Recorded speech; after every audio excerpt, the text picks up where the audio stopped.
BFM Business et CB News présentent Hebdocom, Rebecca Blanc-Lelouch. Bonjour à tous et bienvenue dans Hebdocom. Au sommaire aujourd'hui, on va parler podcast avec un événement caritatif qui démarre ce week-end, le Podcaston. Et parmi les podcasteurs mobilisés, Mathieu Stéphanie, hôte de Génération Do It Yourself, est notre invité dans cette première partie d'émission. Kantar publie son classement annuel des 50 marques les plus puissantes au monde. Julien Casqui nous révélera le podium dans son journal. Et puis pour terminer, cette question, avez-vous une bonne ou une mauvaise image de Paris et a-t-elle changé ces 5 dernières années? Harris Interactive a réalisé ce sondage pour BFM Business et pour Tilder. Voilà le programme, vous savez tout. Hebdocom, c'est parti, ça commence. BFM Business, Hebdocom, l'invité média. Et on retrouve cette semaine Frédéric Roy, rédacteur en chef de CB News. Bonjour Frédéric. Bonjour Rebecca. Alors aujourd'hui, on va parler d'un événement qui démarre ce week-end, le tout premier Podcaston, un événement caritatif avec plus de 300 podcasteurs francophones.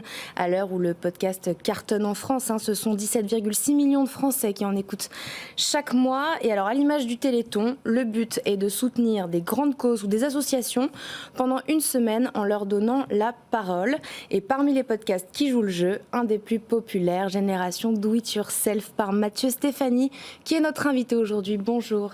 Bonjour Rebecca. Merci d'être avec nous. Je suis ravi.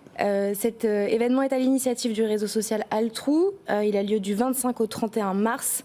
300 podcasts vont diffuser un épisode spécial. Racontez-nous comment ça va s'organiser. Alors, on a été en effet contacté par Altrui et c'était hyper sympa comme je leur disais que j'étais un peu jaloux de l'initiative parce que j'aurais bien aimé la voir à moi-même, mais ils ont bien aimé, évidemment, bien poussé tout ça, ça a été très intéressant. Et l'idée, c'est qu'on fait tous un épisode un peu à part. Alors, c'est la même ligne éditoriale. Moi, je suis resté typiquement dans ma ligne habituelle qui est d'aller chercher les personnes qui m'inspirent, les personnes qui sont les meilleures dans leurs univers. Et là, je suis allé chercher Nicolas Froissart, qui est le patron du groupe SOS, qu'on connaît assez mal parce que c'est pas très grand public, mais qui est une association qui a 20 000 employés, 22 000 employés, ce qui est quand même assez sidérant. Voilà, et donc c'est vraiment, on peut le considérer comme le meilleur ou l'un des meilleurs associatifs de France. Et donc moi, j'essaie de comprendre comment il a réussi, pourquoi, comment il a de l'impact, où est-ce qu'il récolte son argent, etc. Donc chacun dans son domaine, on essaie de continuer dans notre ligne, mais avec un épisode spécifique et une association qu'on choisit chacun pour la soutenir. Moi, j'ai choisi l'association Hope d'Annabelle Brouran pour aider les femmes contre le cancer, pour la gestion du cancer à un moment de leur vie délicat pendant et après leur cancer. Pourquoi avoir choisi celle-ci et comment allez-vous récolter puis redistribuer les fonds? Comment ça s'organise techniquement? Alors j'ai choisi Hope parce que je suis administrateur depuis 1 an, d'une part, parce que ma femme, il se trouve pour l'ironie un peu sordide, mais de l'histoire, a eu un cancer depuis et qu'elle est désormais en rémission alors qu'elle travaille et voilà, donc je pense qu'il y avait beaucoup de sens. C'est intéressant aussi de se dire que par ce podcaston, on va avoir de l'impact dans des choses dans lesquelles on veut avoir de l'impact, qui sont vraiment très importantes. Et donc je suis vraiment très content. Et en gros, l'idée, c'est d'inciter dans l'épisode, évidemment, avant, après, pendant, et sur nos réseaux sociaux, à dire voilà, si vous voulez m'aider cette semaine, allez sur l'association Hope, vous aiderez une cause qui est méconnue et qui a beaucoup d'importance, qui va aider des femmes, et c'est très bien. Donc voilà, et chacun, ce qui est marrant, c'est que chacun a choisi, certaines femmes ont choisi des assos qui les aident après une fausse couche, d'autres vont être sur des plus grandes assos, ça va être, je sais pas moi, une Croix-Rouge, ça va être la Fondation Abbé Pierre, ça va être des associations plus Greenpeace ou des choses comme ça.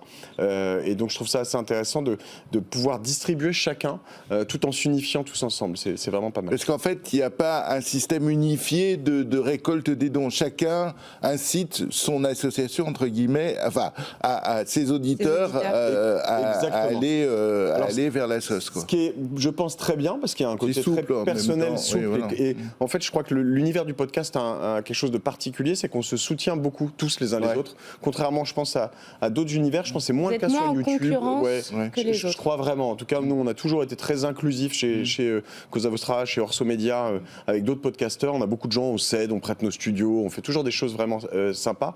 Le problème, ce que je pourrais dire là-dessus, c'est qu'on aura moins tout de suite il n'y aura pas d'effet de volume. Voilà, on ne saura pas, je ne pourrais pas dire on a récolté 10 millions, parce que je pense qu'il y a un peu de flou là-dessus. Cela dit, je trouve que on ne fait pas ça pour l'effet d'annonce, on fait aussi ça pour l'efficacité, la réalité, et je trouve ça bien aussi de ne pas toujours donner tout à une seule grosse association et aussi d'être capable de distribuer un peu tout ça.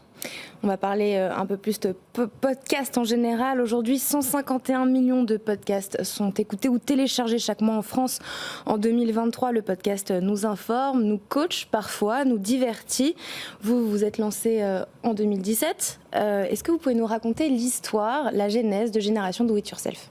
Alors la genèse est assez simple. J'écoutais des podcasts américains depuis 2013-2014 et j'avais l'impression d'avoir une chance inouïe de passer 3 heures avec Barack Obama, Arnold Schwarzenegger ou des entrepreneurs et des gens incroyables qui m'inspiraient énormément. Je me disais, il y a bien quelqu'un qui va faire ça en France, puis personne ne l'a fait. Puis à un moment, je suis sorti de mon syndrome de l'imposteur, je me suis dit, tant pis, je vais le faire.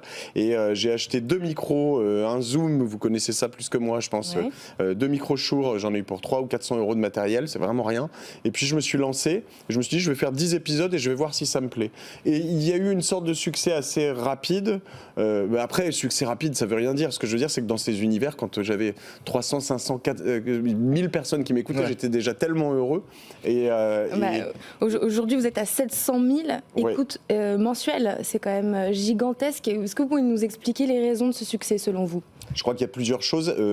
Et comment vous êtes monté en puissance ? Presque 1 million avec mon deuxième podcast, La Martingale. Je crois qu'il y a une chose, c'est que j'ai jamais arrêté. C'est un relentless, comme disent les Américains. J'ai pas arrêté de poster. Je poste plus d'un épisode en moyenne par semaine sur Génération. Vous êtes à 6 par mois ? 6 par mois. Je suis à plus d'un par semaine aussi sur La Martingale. Et en fait, il y a quand même un effet où on dit on stack, on empile. Moi, je fais plus de 50% de mes écoutes, près de 50% de mes écoutes sur mes anciens épisodes.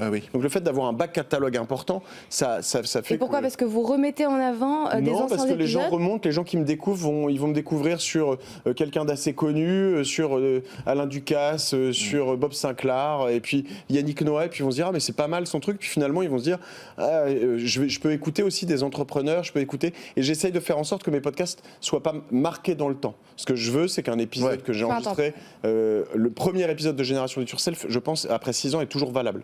Donc vous basez pas trop sur les faits d'actualité ? Non, je fais très attention à pas trop me baser là-dessus. Et la question qui tue, comment vous gagnez de l'argent ? Alors j'ai des sponsors en avance, au tout début de mes podcasts, qui sont des entreprises que j'aime, que j'utilise, que je fais très attention à ça. On reproche beaucoup en ce moment, Bruno Le Maire va notamment faire des annonces dans ce sens-là, aux influenceurs entre guillemets, de faire un peu n'importe quoi. On en a parlé dans cette émission. Voilà, je vais pas vous citer les sponsors, mais voilà, j'en ai plein, Mais vous n'êtes pas techniquement influenceur, vous êtes podcasteur avec des sponsors. Oui, mais en fait, il y a une forme d'influence importante. Il y a une banque en ligne pour entrepreneurs, typiquement, qui me soutient depuis des années. J'y suis très fidèle. Je fais jamais la promo de ses concurrents parce que je passe pas de l'un à l'autre, parce que voilà, et parce que je les aime en fait. Et je leur dis, en gros, c'est simple. Moi, et vous le dites d'ailleurs pendant les 2 premières minutes de vos podcasts, vous expliquez le concept de votre sponsor et vous dites aussi que vous aimez ce que je l'utilise et que voilà, donc c'est toujours sincère, donc ça a de l'impact, ça a de l'influence. Je suis pas influenceur au sens comme on le voit sur Instagram, mais je pense que j'essaye en tout cas d'être d'une forme de meilleure influence, plus profonde en fait. Vous réalisez 1 million d'euros de chiffre d'affaires. Vous avez réalisé 1 million d'euros de chiffre d'affaires en 2022. Combien ça vous rapporte, les podcasts, sur ces 1 million ? Sur ces 1 million, j'ai une équipe. Alors 1 million, c'est le cumulé La Martingale Génération Do It Yourself. C'est entre 40 000 euros par mois. D'accord. Et il y a combien de personnes qui travaillent autour de vous ? Sur ces 2 podcasts, il y a 4 personnes, on va dire. Après, maintenant, on fait du montage, on met ça sur YouTube, sur TikTok, sur Insta, etc. Et ça, vous avez un retour sur investissement sur les posts, sur les réseaux sociaux ? Je pense que ça permet de faire venir des personnes qui ne connaissent pas, qui découvrent. On cherche toujours des nouvelles audiences. ça peut paraître difficile d'accès à un podcast. Ce qui est compliqué, en tout cas les miens, qui sont longs. Quand je vous dis écoutez un podcast de 2h30, avant d'appuyer la première fois, on n'a pas tout de suite envie, on se dit j'ai pas le temps, etc. Moi je viens ici, là, je suis arrivé, je suis venu en vélo, j'écoute un podcast de mon associé Mediarama, que je vous recommande, vous qui êtes journaliste, sur les médias et sur l'intelligence artificielle, qui est extraordinaire.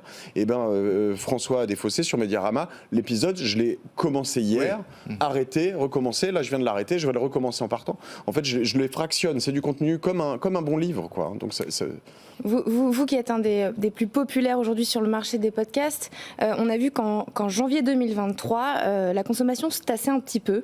151 millions de podcasts français ont été écoutés ou téléchargés en France en 2023 contre 151,7. Donc c'est pas énorme, mais c'est quand même plus que cette année, en 2022. C'est quand même plus que cette année. Selon vous, comment on explique cette stagnation ? Alors je pense qu'il y a peut-être déjà des podcasts pour certains qui ont arrêté. Il y a le replay qui est probablement compris là-dedans, donc le replay de vos émissions. Nous, on est sur des volumes quand même moins importants. Enfin, 1 million, c'est finalement mensuel, c'est pas mal. Hein, on doit représenter, pas mal, avec tous nos podcasts réunis, 2-3%. Maintenant, c'est vrai que c'est intéressant de voir l'évolution. Moi, je suis en croissance toujours, year on year, 30-40% de croissance d'année en année. Donc, je pense que ça dépend un peu des podcasts. Il y a de la découverte, il y a des gens qui abandonnent. Il y a des gens qui abandonnent, alors des auditeurs aussi pour certains. Peut-être qu'il y a eu une fatigue, on voit souvent un effet de mode maintenant. Moi, je pense que on a encore de beaux jours devant nous. Aux États-Unis, ça grossit toujours. Il y a des émissions nouvelles, il faut être capable de se renouveler, ce que j'essaye de faire aussi. Il faut être capable d'avoir... il y a des nouveaux qui arrivent, il y a Léna Mafouf qui est arrivée, il y a Tony Parker aussi. Alors peut-être après, un petit peu trop d'offres. Il y a beaucoup d'offres aussi, c'est possible. Je pense qu'en tout cas, les plus gros podcasts sont toujours en croissance. La difficulté maintenant, c'est de rentrer sur ce marché. C'est plus difficile. Pour terminer cette interview, on accueille notre journaliste BFM Business, Julien Casqui, qui va faire son questionnaire. Donc c'est 10 questions, le fameux. 10 questions en rafale de minutes. Okay. On lance le chrono quand vous êtes prêt. Super fort pour être... Vous êtes fort ? Non, justement, je crois que vous m'avez préparé avant l'émission pour que je ne sois pas trop long. Oui. Donc voilà, je vais essayer d'être fort. Nous on fait des petites interviews contrairement à vous. 10 questions en rafale de minutes, vous êtes prêts ? On peut lancer le chrono ? Go. On lance le chrono. Allez, première question, Mathieu, Stéphanie, comment vous informez-vous ? Smartphone. Quoi Le Monde, Les Échos. Votre réseau social préféré ? En ce moment, c'est TikTok. La personnalité que vous avez préféré interviewer dans Génération Do It Yourself ? Je peux pas répondre, il y en a obligé. tellement. Il n'y a pas de joker dans cette J'ai fait un épisode complètement lunaire avec Pierre-Édouard Stérin, qui est le fondateur de Smartbox, qui m'annonce qu'il lègue 1 milliard à sa fondation et qu'il veut devenir saint, S-A-I-N-T. Donc je trouve que c'est intéressant. Voilà. La personnalité que vous rêveriez d'avoir dans Génération Do It Yourself ? Zinedine Zidane. Vous l'avez pas... C'est en projet ou pas ? Non, ça va avancer, mais voilà. Il pourrait y avoir Kylian Mbappé, mais Zidane, c'est quand même pas mal aussi. Pas mal. 3 ingrédients pour faire un bon podcast. Il faut être passionné, il faut aimer, ça se sent, on le sent tellement à l'audio, donc ça c'est être passionné. Il faut en faire beaucoup, il ne faut jamais s'arrêter, il faut faire 50-100 épisodes avant de pouvoir sortir. Et il faut avoir une bonne qualité d'audio. Il y a trop de podcasts qui ont des qualités pourries, et alors ça, on ne peut pas tenir plus de 5 minutes avec une mauvaise qualité. Le podcast que vous auriez rêvé de faire en France, dans le monde il y a un épisode de Joe Rogan avec Elon Musk, j'avoue que ça peut être sympa. Je crois que dans le premier épisode, ils fument un pétard, ce qui a valu à Elon Musk Est-ce qu'on l'entend ? mise à pied. Est-ce qu'on l'entend on bien ? le voit surtout et tout. Ils sont un peu high hein, quand même. J'aurais bien aimé fumer un pétard avec Elon Musk. Plutôt Elon Musk justement ou Jeff Bezos ? Elon Musk. Votre personnalité préférée dans les médias ? C'est dur. C'est très dur. Il y en a beaucoup. Seule. Une seule. 10 secondes. 10 secondes. Arthur. L'animateur Arthur. Ouais, je trouve que il a fait un bon truc. En fait, j'allais sortir Hanouna, mais ça aurait été plus choquant. Mais je trouve que je regarde pas ce qu'il fait, mais je trouve que dans la manière dont on le déteste, on l'aime autant presque. Et est-ce qu'il y a une question qu'on ne vous a pas posée pendant cette interview que vous auriez aimé qu'on vous pose ? Je dirais que non. Si je peux. Est-ce que vous prenez toujours autant de plaisir à faire du podcast ? Alors ? C'est la chance de ma vie. C'est ma vocation. J'ai trouvé. C'était un peu évident, selon moi. C'est pour ça que je ne vous l'ai pas posé. C'est parti pour votre journal, Julien. Mathieu, Stéphanie, vous restez avec nous. On commence avec quoi ? On commence avec les 50 plus grandes marques françaises dont la valeur a augmenté de 30% en 2023. Et c'est parti pour le journal. BFM Business, Hebdocom, le JT de la com. Le classement annuel des 50 marques françaises les plus puissantes dans le monde a été dévoilé et comme souvent, c'est le luxe qui domine. Et oui, puisque le grand gagnant, c'est la marque Louis Vuitton avec une marque valorisée à 102 milliards de dollars, loin devant Chanel et Hermès. Dans le top 10, 3 marques du groupe L'Oréal, dont Lancôme et Garnier. Selon ce classement publié par Kantar, la valeur totale de ces 50 marques a progressé donc de 30%. Parmi les petits nouveaux, Canal+, FDJ et Back Market, ils bénéficient de leurs bons résultats financiers et d'un engagement actif envers la société et l'environnement. La dimension RSE de l'entreprise est d'ailleurs 3 fois plus importante pour sa réputation qu'il y a 10 ans. Et celui qui l'a bien compris, c'est Dentsu France, l'un des plus grands groupes de pub en France, devient une entreprise à mission. Il s'engage, je cite, à contribuer à rendre la communication plus responsable et à œuvrer à la promotion de la diversité. Le groupe va proposer à ses clients un outil pour mesurer l'empreinte carbone de leur campagne. Vivatech dévoile son programme pour l'édition 2023, place à l'intelligence artificielle et à la Sporttech. L'événement créé par Publicis veut surfer sur le phénomène ChatGPT et Paris 2024.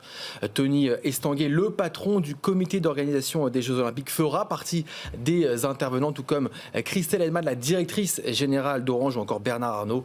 10 000 startups sont attendues et plus de 50 grandes entreprises partenaires, dont Amazon qui devient un sponsor majeur. Vivatech aura lieu du 14 au 17 juin à la porte de Versailles à Paris. Est-ce que Mathieu, Stéphanie, vous serez à Vivatech ? Forcément, on ne peut plus louper Vivatech ces temps-ci. Reward Media franchit le cap des 500 millions d'euros de chiffre d'affaires en 2022. Le groupe, propriétaire notamment de Marie-Claire, Grazia ou Science et Vie, souhaite désormais accélérer à l'international. Il y réalise déjà un quart de son activité et pourrait y faire des acquisitions de plusieurs centaines de millions d'euros. Le tournoi des 6 nations s'est achevé le week-end dernier. Il a fait un carton à la télé. France Télévisions, son diffuseur, a enregistré ses meilleurs scores depuis plus de 15 ans, avec 3,8 millions de téléspectateurs en moyenne par match. Parmi les raisons de ce succès, une équipe de France retrouvée et une Coupe du Monde qui approche. Et comme d'habitude, on termine ce journal par notre campagne chouchou, par la campagne validée par Hebdocom. Et cette semaine, on a choisi celle du SIDAction, le SIDAction qui a lieu tout le week-end. Toutes les chaînes se mobilisent et bien sûr BFM Business aussi. Et oui, une campagne qui s'intitule « Jamais aussi proche » parce qu'on n'a jamais été aussi proche, Rebecca, de vivre dans un monde sans sida.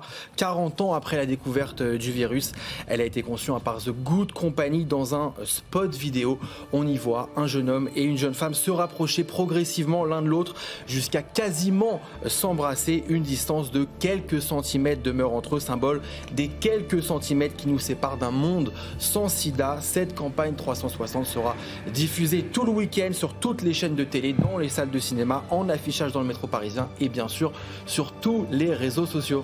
Merci Julien pour ce journal et merci Mathieu, Stéphanie d'avoir été avec nous. Vous êtes entrepreneur et hôte du podcast Génération Do It Yourself. C'est qui votre prochain invité ? Mon prochain invité, j'espère avoir prochainement, je ne sais pas si je peux le dire ici, si je le dis, j'espère avoir prochainement Gad Elmaleh.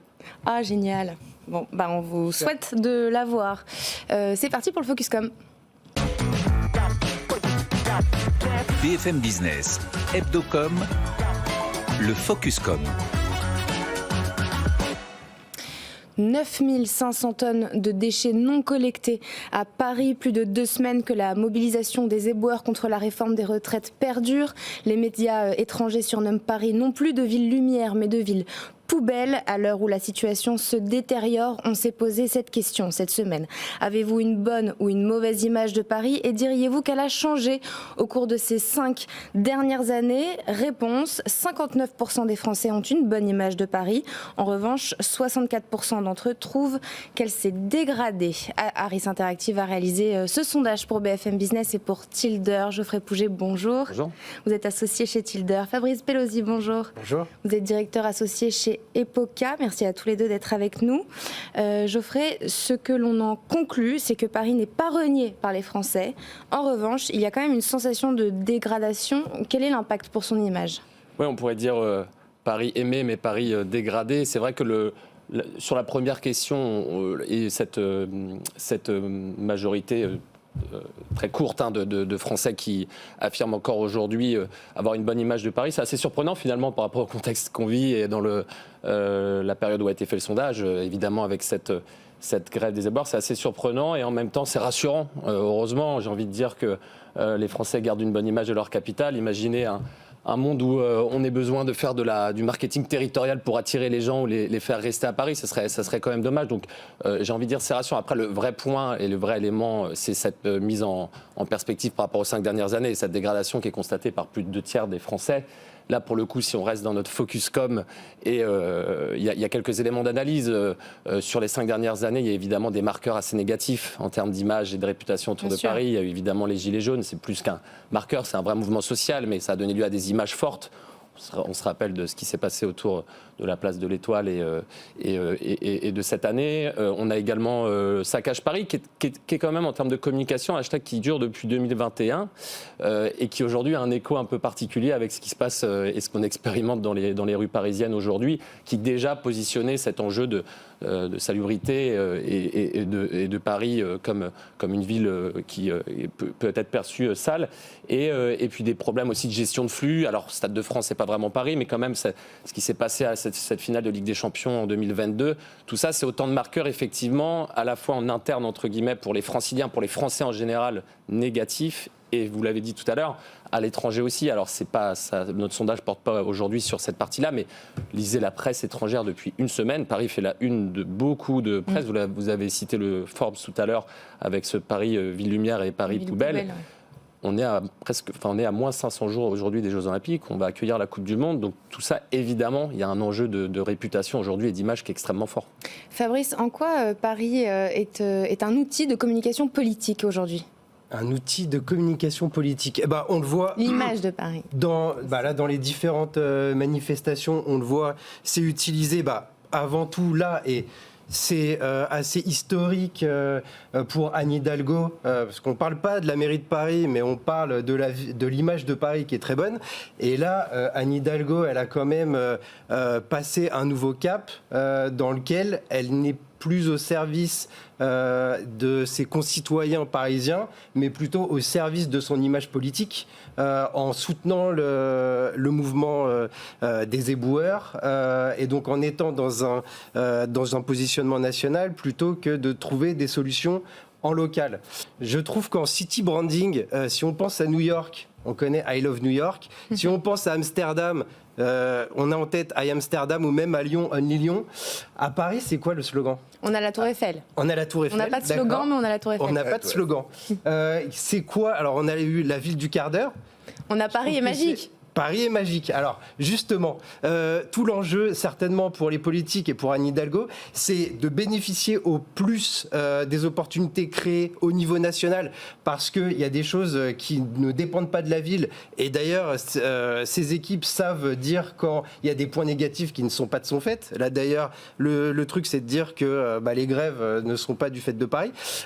Mais ce qui joue dans l'image de Paris, du coup, le PSG. Alors le PSG, comment la ville fait en sorte que ça bénéficie à son image ? Pour le moment, c'est un peu difficile puisque le PSG, il a envie de développer son image avec le Parc des Princes, justement, Stade de France qui pourrait être acheté, on ne sait pas. En tous les cas, la ville, dans ce cadre-là, elle est plus un frein, manifestement, en tous les cas, de ce qu'on voit dans les médias, que dans le développement. Et donc, c'est aussi gérer ce clivage. D'ailleurs, on le voit dans le sondage, les gens qui sont en Ile-de-France ont une moins bonne image de Paris que les Français au global, mais aussi parce qu'il y a un clivage à Paris avec l'immobilier baisse à Paris, sauf l'immobilier de luxe.